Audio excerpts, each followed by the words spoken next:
So some time ago, over on my German channel, I got a comment from someone who said this: I like your videos, but there are a lot of strange people and opinions here on YouTube. It would be great if you could tell us some more about yourself. Why do you make these videos? Do you have some kind of an agenda? It would really help to build trust. Okay, so first of all, thanks so much for commenting and thanks for your honesty. I really appreciate that, and I totally get where you're coming from because, I mean, you're right. There are a lot of people on this platform saying all kinds of stuff, giving advice, having strong opinions about stuff, telling you to do this and that, telling you not to do this or that, and sometimes it's a real challenge to know who you can trust, and especially when it comes to something like the Bible, trust is just so important. So yeah, I totally get that, and I want to be as open as transparent as possible with you guys. And so in this video, I thought I would do something a little different and just share a bit about who I am and why I make these videos. And I can't really talk about that without sharing a bit about the journey that I've been on with regard to the Bible, because the truth is that several years ago, my view of the Bible and the way I studied it really changed a lot. And in this video, I'm going to tell you how that happened.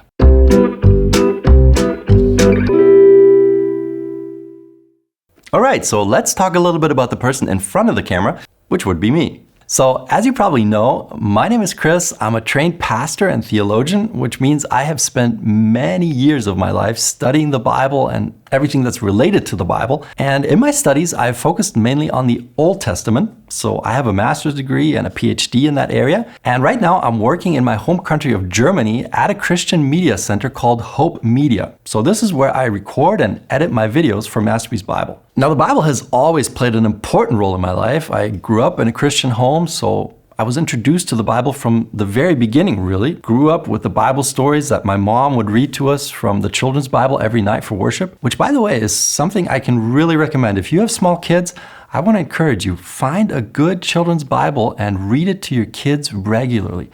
I can just say from my own experience that it really makes a difference. I'm not sure I would know the Bible as well as I do if my mom hadn't read those Bible stories to us over and over again. Anyway, so I grew up in a Christian home, learned about the Bible from early on, and when I got older, I started to read it for myself, and I came to a point where I was like, yeah, this makes sense.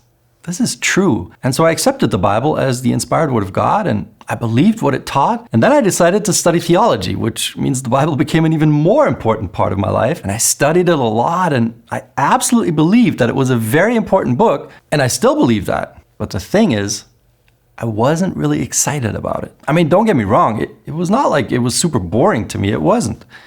It was okay. Like I said, it was an important book. Really, it was the most important book in the world. And I spent a lot of time with it, and I believed that it had an important message, but I wasn't fascinated by it. So I finished my bachelor's degree in theology, and I started to work as a pastor. And I think it was around that time when I came across a book that really had a big impact on me. And that was the book, The Art of Biblical Narrative by Robert Alter. Now, I don't remember exactly how I discovered that book, but I started to read it. And in the very first chapter of the book, Alter talks about the Joseph story, and he specifically looks at Genesis 37 and 38 and the relationship between those two chapters. So you remember, in Genesis 37, Joseph is sold by his brothers into slavery, and then in chapter 38, all of a sudden, the story shifts to Judah and his family, and the shift is so sudden and so unexpected. I mean, we want to know what's going to happen to Joseph, right? And then the author starts talking about something completely different. And so because of that, a lot of theologians came to the conclusion that chapter 38 is a completely independent unit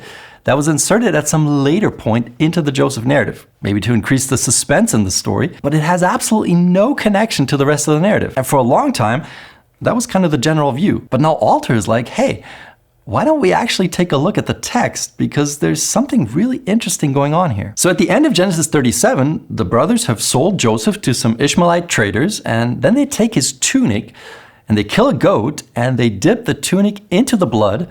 And then it says in verse 32, and they sent the multicolored tunic and brought it to their father and said, we found this. Please examine if it's your son's tunic or not. Then he examined it and said, my son's tunic. A vicious animal has devoured him. Joseph has surely been torn to pieces. Okay, so that's the end of Genesis 37. And then comes chapter 38, where Judah sleeps with his daughter-in-law Tamar. Now, he doesn't know it's her. He thinks she's a prostitute.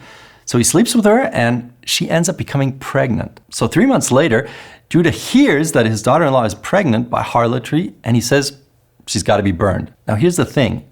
When Judah wanted to sleep with her, she requested a payment. And he said that he would give her a goat, and she agrees to that, but she wants a pledge from him, right? Until he sends that goat. So he ends up giving her his signet ring and his cord and his staff. Now watch what happens when Judah says that she should be burned. Verse 25, it was while she was being brought out that she sent to her father-in-law saying, I am pregnant by the man to whom these things belong. She also said, please examine and see whose signet ring and cords and staff are these.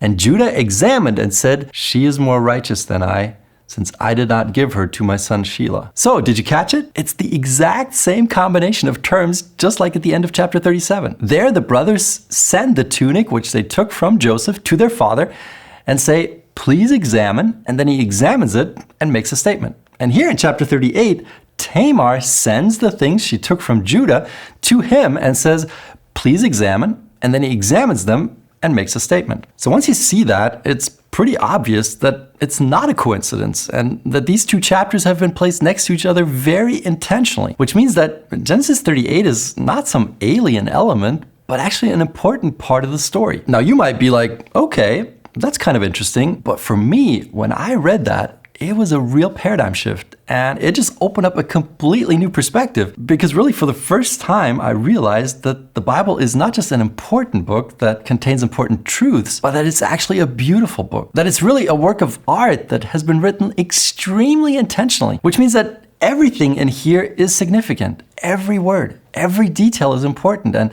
once we pay attention to that and we notice things like repetition and patterns, we just see so much more and we understand so much better what the author is trying to communicate. So really, it's the beauty of the text and seeing that beauty that leads us to a correct understanding of the text. And that insight just completely changed the way I studied my Bible. Now, I do have to say that I don't agree with everything Alter says in that book. And the reason for that is mainly that we have different presuppositions. So I don't agree with many of his conclusions, but the things he observed in the text, the patterns and the intentionality, that was something that really opened my eyes, and I got so excited about the Bible, and I started to read other books that gave me even more insight into how the Bible works and what I should pay attention to. And so I tried it out, and I started to discover things in the text, and it was just super fascinating and super helpful. And I was like, I've got to talk about this. I have to share this with other people. So I started to do seminars and workshops in churches, at youth events, and I started to write a blog where I shared things I had discovered in the Bible, and eventually I started doing YouTube videos, and here we are. So do I have an agenda with this channel? Oh yeah, absolutely. I'm excited about the Bible, and I want to get you excited about it as well. And I feel like it's so important because when I look around, it's like even a lot of believers are not really excited about this book. And I can totally relate to that. And I think a lot of times it's because we don't know how amazing the Bible really is. And the reason we don't know is because we don't know how to read it. We don't know how to study it. We don't know what to look for, what to pay attention to, because we don't know how it works. We don't know how the biblical writers communicate. So that's basically what I'm trying to do on this channel. I want to show you what the Bible is and how it works and what you need to pay attention to so that you can start discovering really amazing things in this book, so that you can start to see that it really is a masterpiece, and so you can discover the most amazing thing of all.